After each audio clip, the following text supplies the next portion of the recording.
네, 안녕하세요. 오늘도 사회조사 분석사 저와 함께 공부해 보시죠.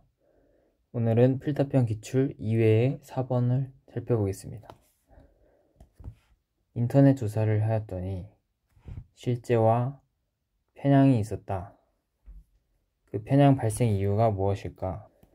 먼저 잠시 생각해 보십시오. 네, 이제 답을 같이 살펴보겠습니다.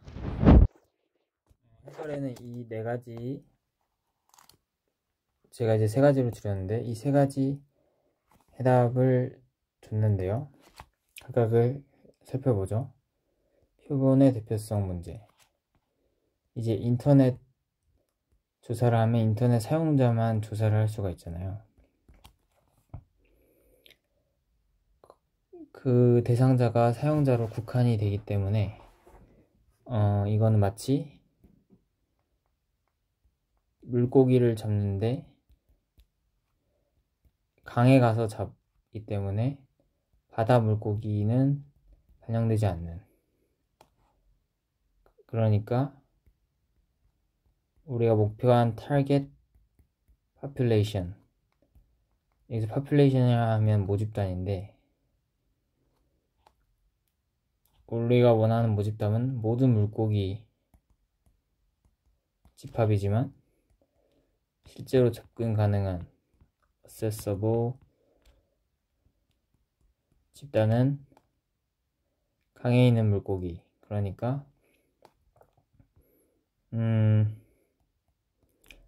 인터넷 사용자, 그러면 이제 바다 물고기 혹은 인터넷을 잘 안 쓰는 사람은 표본에 반영되지가 않겠죠.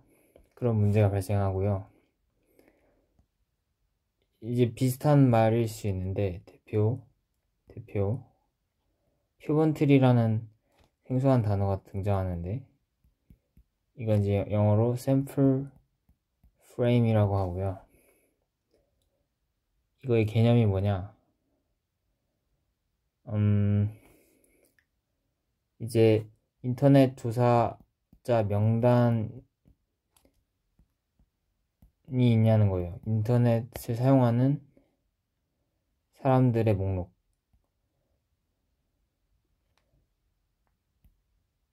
이제 이메일을 사용한다면 뭐 이메일 abc 네이버.com 이메일들이 쭉 있겠죠. 그 사람들한테 일괄적으로 설문을 돌려요. 그러면 어떤 사람은 이메일을 여러 개 가질 수도 있고, 그래서 복수응답을 할 수도 있고, 또 이메일을 보냈는데 안 올 수도 있잖아요. 하여간 이 이메일 주소들이 인터넷 사용자와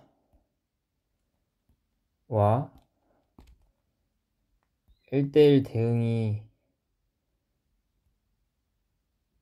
대응이 되냐, 그런 문제가 발생하잖아요. 이걸 이제 표본 트리라는 표현을 사용해서 그 엘리멘트 구성 요소가 용어를 알아봤습니다. 이 엘리멘트라는 거는 이제 인터넷 사용자, 우리가 원하는 목표고요. 이 이메일 주소 하나하나는 샘플링 유닛이라고 합니다. 그래서 표본 추출 요소,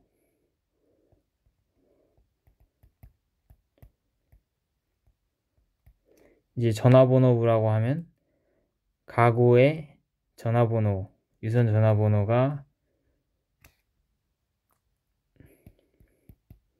전화번호부라는 샘플 프레임을 생각하면 샘플 유닛은 가구의 유선 전화번호고, 그게 이제 우리가 원하는 엘리먼트, 개인, 가구가 아니라 개인에 대해서 조사를 하고 싶을 때 사용하는 또 메소드들이 있거든요. 그거는 이제 나중에 다루도록 하고, 지금 이거 사이에 불일치가 일어나고 있는 거잖아요. 그러니까 물고기를 강에서 잡는데 강에 있는 물고기들이 몇 마리 있는지, 그러니까 그 물고기 명단이 없는 상황인 거죠. 그래서 명단이 존재하지 않거나 혹은 존재하더라도 이메일 주소 목록이 있더라도 이게 반드시 accessible population, 우리가 접근하는 모집단과 같지 않는 문제가 발생한다. 이거 or 이겁니다. 라는 상황인 거고, 아까 이제 이메일 예시로 드렸듯이 응답률이 저조할 거고 복수 응답 가능성이 있겠죠. 그런 다음 이렇게 4번 문제를 끝냈고 다음 문제로 넘어가겠습니다. 다음 문제는 우편 조사, 전화 조사, 면접 조사의 장단점을 비교 설명하여라 라는 문제인데요. 한번 고민해 보시죠. 고민하셨으면 이제 제가 축을 그려서 설명해 보겠습니다. 면접이 전화보다 비용이 많이 들겠죠. 전화는 우편보다 비용이 많이 들고, 전화는 대신에 우편만큼 아니더라도 컴퓨터 지원을 사용할 수가 있습니다. 이건 Computer Assisted Telephone Interviewing의 줄임말인데, Computer Assisted Telephone Interviewing. 그리고 비용이 많이 들지만, 이것도 단점이네요. 면접의 경우 응답자에게 여유 시간을 많이 줄 수가 없어요. 전화도 그렇고. 하지만 우편은 자기가 고민해서 문항을 체크할 수가 있죠. 그러니까 우편의 장점이라고 할 수 있겠고요. 다만 우편은 구체적인 질문, 구체화된 질문이 어려울 수가 있겠습니다. 그래서 문항들이 간단하고 직설이면 좋고, 또 이제 면접의 경우 보조 도구를 사용할 수 있는데, 이게 뭔가 제가 찾아보니까 보기 카드, 맞게 찾았는지 모르겠지만 이제 문항에 대한 답변을 할 때 이렇게 카드를 줘서 더 부담을 줄이는 그런 방법이 가능할 수 있다고 하고요. 이제 세 번째 축을 그리자면, 면접은 이제 거부할 수가 없으니까 응답률, 회수율이 높고, 남이 대신해 줄 수 없죠. 허위 여부가 이제 허위 가능성이 적어지고, 다만 단점으로 특수층, 그러니까 면접에 부담이 되는 사람, 이제 사회적인 어떤 편견에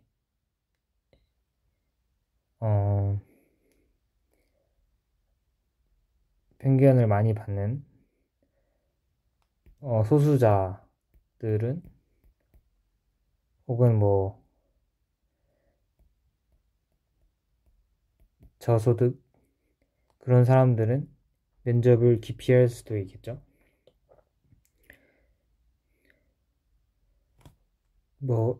요즘 문제가 되는 은둔 청년이라던가 그런 특수층에 대한 조사가 더 어려울 수 있다, 이런 단점이 있겠습니다. 다음 문제로 가겠습니다. 다음은 가설 설정 시 유의사항입니다. Hypothesis formulation을 할 때 고려해야 될 7개의 key principles 들을 살펴볼 건데, 이거는 제가 3개씩 묶어서 하는 게 편하더라고요. 그래서 첫 번째가 명확해야 되고, 구체에 것이어야 되고, 또한 간결해야 됩니다. 이건 어떤 내용의 clear함, 뭔가 명료함과 관련돼 있죠. 그 다음에 가치 중립, 그 조사자의 주관이 들어가면 안 되고, 주관 X, 그리고 검증이 가능해야 하고, 검증 가능. 또한 계량화가 되어야 합니다. 뭔가 이 두 개가 관련이 있어 보이죠?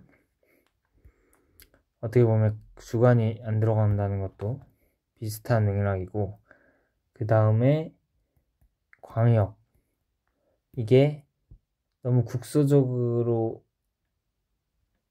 가설이 성립되는 게 아니라 어느 정도 적용이 돼야 된다는 거죠. 어플리케이션에 관련된 내용이겠습니다. 그래서 하나씩 살펴보겠습니다. 이 3개는 어떻게 다른지, 이것이 궁금해서 저도 이제 찾아봤는데요. 네, 먼저 클로드에 물어본 답변인데, clarity, 명확성은 hypothesis가 클리어하고 애매모호함이 없어야 된다. 그리고 여러 개의 해석의 여지가 없어야 된다. easy to understand, 쉽게 이해해야 한다. 인데 여기 구체성을 봐도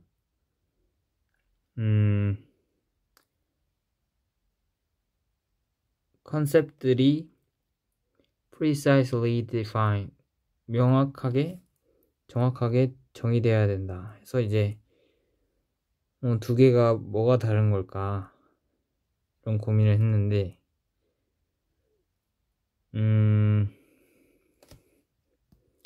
이제 제 질문을 해봤더니, 얘는 뭔가 이해할 수 있냐, 상식적으로 그런 거에 가까운 것 같고, 구체성은 정확성.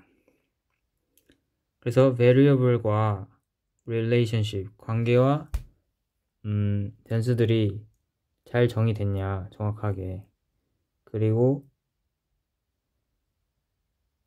어떤 집단에 대해서 하는 건데, 어떤 변수를 볼 건데, 어떻게 측정할 건데, 이런 데 관심이 있다면, 명확성은 우리가 일상적으로 쓰는 용어를 해석의 여지가 여러 개가 되지 않게끔 이런 것에 가까운 것 같고요. 그래서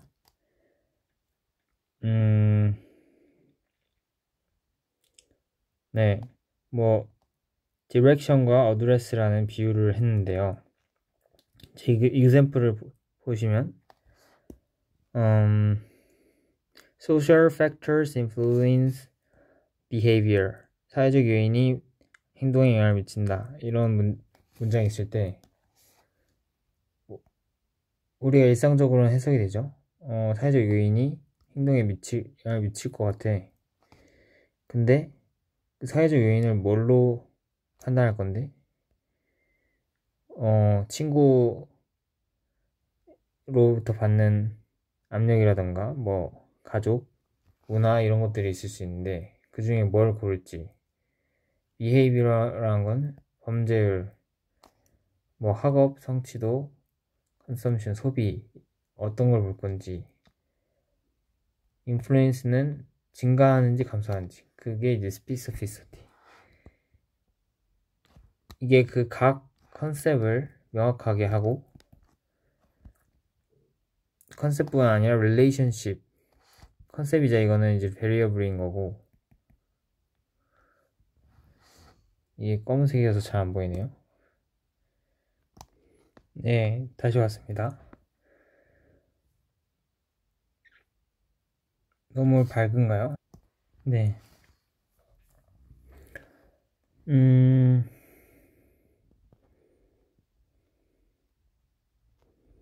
그렇게 해서 네, clarity는 명확성은 X affects Y 이렇게 understandable하게 쓰는 걸 중요하게 보는 거고 specificity는 각각의 변수를 정확하게 설정하고 그 관계 increase 하는지 decrease 하는지 그러니까 그 개수가 양수일지 음수일지 그런 걸 이제 hypothesis로 설정해라. 그리고 또 이제 population을 어딜 볼 건지 얘기했죠. 샘플을 25세에서 65세 그 어덜트에 대해서 어떤 예측을 할 것이다 이렇게 해야지 very specific 하다 라고 말할 수 있는 거고 얘를 그냥 뭐 higher education leads to higher salary 이렇게 해버리면 education을 뭘로 할지 그리고 누굴 대상으로 하는지 또 샐러리는 얼마나 증가하는지 그러니까 샐러리는 또 기준을 뭘로 할지 그런 것들이 스피시픽하지 않다 라는 게 되겠습니다. 네, 이렇게 하면 시간 안에 다 못할 것 같네요. 간결성은 이제 parsimony, simplicity라고 해서 욱함의 면도날 들어보셨나요? 우리가 F는 MA라는 식으로 이제 물리 현상들을 기술을 하잖아요. 근데 제가 이제 품었던 의문은 이게 정말 딱 선형으로 비례할까? 이런 생각을 했었는데 혹은 이 식이 아니더라도 F는 마이너스 KX 용수철식도 정말 1차식일까 그런 고민들을 했었는데 이제 나중에 커서 이 면도날 개념을 알게 됐어요. 그러니까 실제로는 용수철 그래프도 이렇게 완전한 선형이 아니라 뭐 이렇게 곡선일 수 있지만 선형으로 두는 까닭은 우리가 이제 이 물체 운동을 기술하기 위해서 어떤 미분방정식을 풀게 되는데 이게 선형이 아니면은 굉장히 풀기가 어렵습니다. 그래서 자연이 정확하게 이렇게 따르지 않더라도 대충 이 정도면 설명이 가능해. 그러니까 가장 간단하게 설명할 수 있는 말하자면 효율적이죠. 어떤 현상을 설명하는데 여러 가지 이론으로 그걸 설명할 수 있으면 그 중에서 가장 간단한 걸 선택해라. 그걸 이제 가설 설정에도 적용을 하라는 건데 예를 들어서 education과 age, gender, and income 이런 요소들이 복합적으로 인터랙션 해서 소셜 캐피털이라던가 사회적 자본이라던가 뭐 문화적 문화 배경 혹은 personality traits 이것과 이제 또 상호작용을 해서 voting behavior 어떤 투표 행동에 영향을 미친다. 이렇게 복잡한 문장이 있는데 그거를 다 하나하나 쪼개라는 거죠. Education level, age, and income is positively associated with voter turnout. 양의 상관관계를 가진다. 이렇게 여러 개의 1대1 관계 x가 y에 영향을 미친다. x affects y 이렇게 쪼개라는 거고, 그래야 테스트하기 쉽고 해석도 명확하고,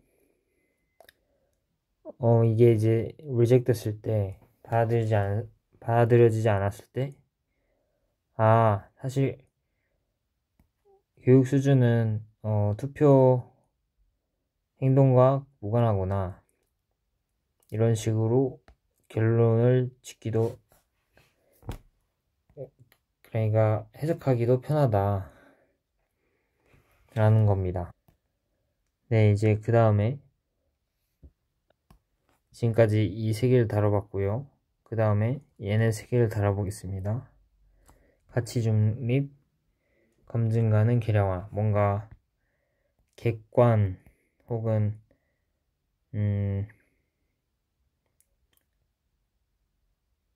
어떻게 보면 수학, 과학, 검증이라니까 그런 느낌이. 가치 중립성부터 살펴보면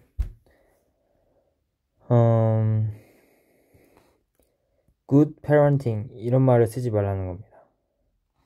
good parenting, 좋은 부모 행동 이런 표현 대신에 부모로서 같이 보내는 시간 그런 표현을 쓰고, 회사는 뭐 고용자의 복지를 우선해야 한다 이렇게 당위성을 담지 말고, 이건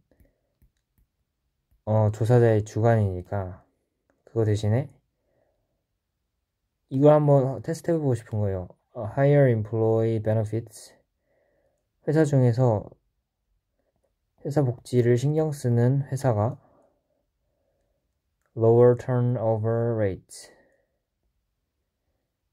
그러니까 회사를 이직하는 이직률이 낮아질 거다, 그런 가설을 세우고 얘를 이제 입증하면 회사들이 그 결과를 보고 우리가 복지를 어느 정도 투자를 해야지 이직률을 낮춰서 우리의 순이익을 지킬 수 있겠다, 이렇게 개인의 판단을 할 수가 있잖아요. 그렇기 때문에 당위성을 담지 말고 뭐 표준을 제시하지 말고 객관, 그리고 그냥 describe, 기술하는 그런 형태를 지켜야 된다. 그 다음에 검증이 가능해야 되는데, 그러려면 관측이 되는 변수가 그걸 또 측정할 수 있어야 되고, 결과로 그 데이터를 얻을 수 있어야 된다. 그러니까 뭐 true love, 진정한 사랑이 삶의 의미이다, 이런 문장은 테스트를 할 수가 없죠. 그러니까 결혼 기간이 양의 상관관계를 띈다, 삶의 만족도와, 이런 것으로 어떤 측정할 수 있는, 측정 가능하고 관측 가능한 측정, 그리고 available 해야 돼요. 또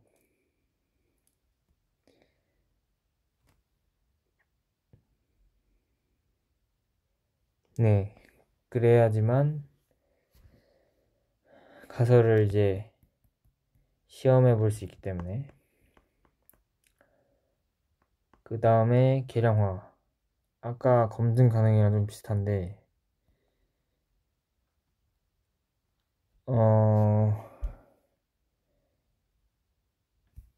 그러게요. 이걸 왜 구분해 놓는지 모르겠는데, 이건 좀 수에 관련된 것 같아요. 수. 자꾸 quantitative, quantifiable, 관계와 변수를 계량화해야 한다. 뭐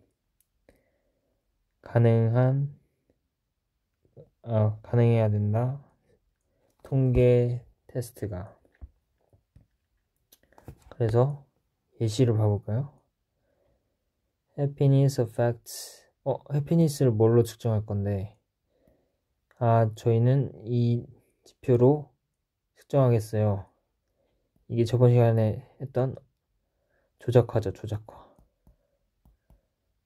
측정 가능한 걸로 바꾸는 거. operationalization are positively correlated effect를 관계를 좀 더 구체화했고요. increase인지 decrease인지. 다음에 self-reported happiness ratings. 삶의 질. 우리가 쓰는 표현이지만 이거는 측정이 안 되죠. 그래서 계량할 수 있는 0부터 100까지 수치를 매기는 설문을 하겠다. 그래야지 계량을 해야지 점수를 매겨서 통계 기법을 사용해서 그 가설을 accept 할지 reject 할지 결정할 수 있겠죠. 그 다음에 마지막으로 이게 applicable 하려면 그러니까 가설을 세워서 이게 실용이 있어야 되잖아요. 그래서 일반화가 되는 패턴을 찾아야 되는데 가령 학생의 점수 이런 주제는 좋은데 존의 점수 이거는 이제 존 개인에게만 해당되기 때문에 상업 가치가 전혀 없겠죠.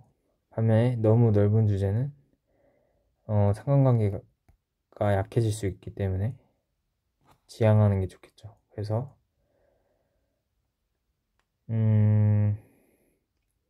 예시로 보면 키맥 클래스에는 students who study more get higher test score. 그러니까 공부 더 할수록 성적 더 잘 받더라. 키맥 클래스에선. 근데 이것보다는 고등학생 중에서 study time is positively correlated with 공부 많이 할수록 학업 성취도가 높더라. 이게 낫겠죠. 그 다음에 learning leads to knowledge. 이제 고등학생 공부 시간과 학업 성취도 간 상관은 학생이라면 왜 공부를 해야 되는지 내지는 학교 자습 시간을 학교가 결정하는데 몇 시간을 공부시킬지 4시간을 할지 이제 그런 정책의 폴리시에 영향을 주지만 뭐 배움은 널리지를 얻게 해준다. 이거는 전혀 정보를 담고 있다고 보기 어렵죠. 그러니까 어느 정도 구체화가 필요하다. 여기 밸런스식이 있네요. 적당히 구체화된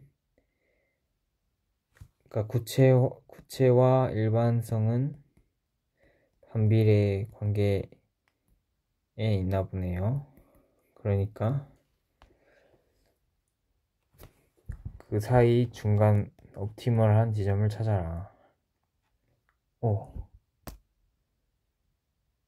이런.